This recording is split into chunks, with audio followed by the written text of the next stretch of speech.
Heroic tales from the Roman-Germanic Wars. The Roman-Germanic Wars were not merely battles of conquest and survival. They were a crucible where legends were forged. Amid the blood and chaos, heroes on both sides rose to defy fate and carve their names into history. These tales recount their bravery, cunning, and sacrifice. Chapter 1. Arminius, the betrayer of Rome. Born among the Cherusei tribe, Arminius was taken to Rome as a hostage in his youth, where he was trained in Roman military tactics and eventually granted Roman citizenship. To the Romans, he was a promising auxiliary officer. To the Germanic tribes, he was a man destined to lead. In 9 CE, Arminius orchestrated one of the greatest ambushes in history. Pretending loyalty to Rome, he lured Governor Varus and 3 legions into the Teutoburg forest under the guise of quelling a rebellion. For 3 days, Arminius and his warriors struck relentlessly, using the forest to their advantage. As the rain-soaked forest claimed the lives of 20,000 Roman soldiers, Arminius stood as a symbol of Germanic resistance. Though his triumph was short-lived, betrayed and murdered by his own people years later, his name became immortal, a hero who defied an empire. Chapter 2. Germanicus and the Retribution of Rome. Germanicus, nephew of Emperor Tiberius, was Rome's answer to the disaster at Teutoburg. A charismatic leader and brilliant tactician, he sought to restore Rome's honor by avenging the legions lost to Arminius.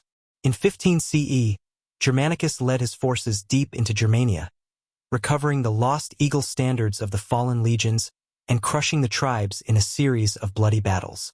At Idistavizo, he faced Arminius in open combat. The Romans, disciplined and relentless, broke the Germanic lines, forcing a retreat. Germanicus's victories brought temporary stability to the Rhine frontier, and his troops hailed him as a hero. However, political intrigue in Rome cut his campaign short. Despite his untimely death, Germanicus remained a symbol of Roman resilience. Chapter 3. Thusnelda, the warrior queen. Thusnelda, the wife of Arminius, was a heroine in her own right. Captured by the Romans during the campaigns of Germanicus, she refused to renounce her husband or her people. Even as she was paraded through Rome in a triumph, her dignity and defiance inspired awe. Legends say Thusnelda's presence in the triumphal parade was a bitter reminder to the Romans of the cost of their wars in Germania.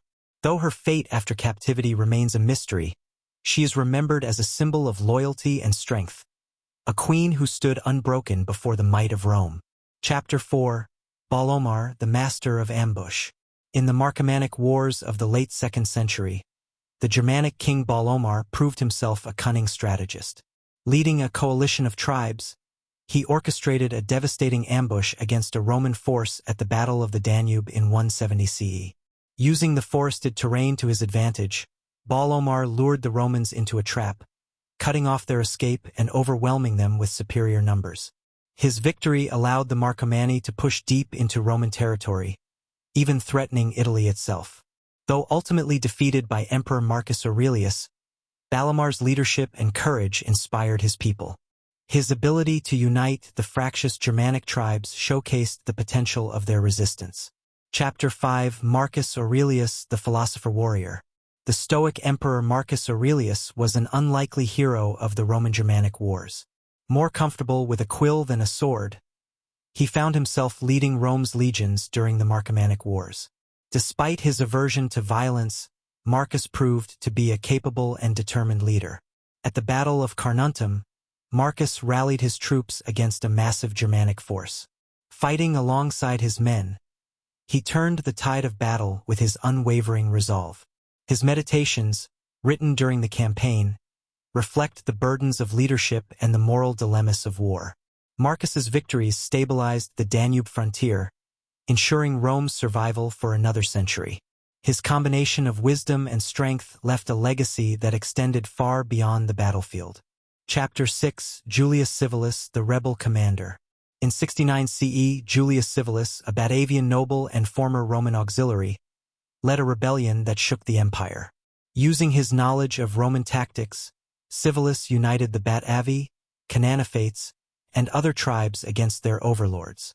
Civilis's most famous moment came during the siege of the Roman fort at Vetera. With limited resources, he orchestrated a series of daring assaults, eventually overwhelming the garrison.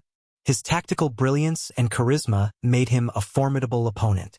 Though the rebellion was eventually crushed, Civilis's defiance inspired future generations of Germanic warriors. He is remembered as a hero who dared to challenge the might of Rome from within. Chapter 7. Alaric, the Sack of Rome. By the early 5th century, the Western Roman Empire was in decline, and the Visigoths, led by Alaric, emerged as a force to be reckoned with. A former Roman general, Alaric turned against the empire after being denied land and recognition for his people. In 410 CE, Alaric led his warriors into the city of Rome itself. The sack of Rome was a shock to the ancient world, signaling the end of an era. Yet Alaric spared much of the population, focusing on plunder rather than destruction. Alaric's actions cemented his place in history as both a destroyer and a savior, a complex hero who walked the line between conqueror and liberator. Epilogue. Legends beyond the wars. The heroes of the Roman-Germanic wars were not bound by victory or defeat. They were defined by their courage, their determination, and their ability to inspire their people. From Arminius's cunning ambushes to Marcus Aurelius's stoic leadership, their stories remind us of the power of human resilience. The Roman-Germanic wars ended in the collapse of Rome and the rise of the Germanic kingdoms, but their legends endure. These tales of heroism and sacrifice echo through time, a testament to the indomitable spirit of those who fought for their freedom and survival. Chapter 8. Fritigern and the Victory at Adrianople. Among the pivotal figures of the Roman-Germanic wars, Fritigern of the Visigoths stands out as both a diplomat and a warrior. Forced into conflict by Roman betrayal, he led his people in one of the most decisive battles in Roman history, the Battle of Adrianople in 378 CE. Fritigern had initially sought peace, negotiating with Emperor Valens for refuge within the Roman Empire as the Huns ravaged Gothic lands. However, Roman corruption and cruelty turned the Visigoths against their would-be benefactors. Starving and oppressed, Fritigern rallied his warriors and declared war. At Adrianople, the Roman legions vastly underestimated the Gothic force. Valens, eager for a quick victory, refused to wait for reinforcements. The battle began under the scorching sun, with the Roman lines advancing in tight formations. But Fritigern had prepared a trap. His cavalry, hidden in the surrounding hills, charged into the Roman flanks at the crucial moment. The Roman army, unable to maneuver, collapsed under the onslaught. Emperor Valens was killed, and 2/3 of his forces were annihilated. Fritigern's victory at Adrianople marked the beginning of the end for the Western Roman Empire. Though he sought peace after the battle, the tide of history had turned irrevocably. Chapter 9. Theodoric the Great, King of the Ostrogoths. Theodoric the Great was a hero of the Germanic peoples who rose to prominence in the late 5th century. Born among the Ostrogoths, Theodoric was taken to Constantinople as a hostage, much like Arminius centuries before. There, he learned the ways of the Romans and eventually became one of their most formidable adversaries. In 488 CE, Theodoric led his people into Italy, where the remnants of the Western Roman Empire had collapsed into chaos. Facing the powerful but tyrannical ruler Odoacer, Theodoric waged a brilliant campaign. At the Battle of the Adda River in 493 CE, he defeated Odoacer's forces, securing victory and establishing himself as the king of Italy. Theodoric ruled with wisdom and vision, blending Roman administrative practices with Ostrogothic traditions. He is remembered not only as a conqueror but as a unifier, a hero who brought stability to a fractured land. Chapter 10. The Sacred Forest of the Harz. Among the Germanic tribes, there were stories of warriors who fought not just for land but to protect the sacred groves and forests that were the heart of their culture. The Harz Mountains, in the heart of Germania, were said to be guarded by an elite band of warriors known as the Einherjar, chosen by the gods to defend their people. One such hero was Sigmar, a Cherusei warrior renowned for his skill with the spear. Sigmar's legend grew during the Roman campaigns into the Harz. As Roman engineers sought to clear the forests and establish roads, Sigmar and his warriors launched a relentless campaign of sabotage and ambush. At the Battle of the Heart's Grove in 72 CE, Sigmar led a small force of warriors against a Roman cohort tasked with felling sacred trees. Outnumbered 3-1, the Einherjar used their knowledge of the terrain to trap the Romans in a narrow ravine. Sigmar's spear, said to have been blessed by the gods, struck down the Roman centurion in single combat, breaking the enemy's morale. Though Sigmar's ultimate fate is lost to history, his deeds live on in the songs and stories of his people. The Romans never fully conquered the Harz, and its forests remain a symbol of Germanic resistance. Chapter 11, Wulfila the Warrior Monk.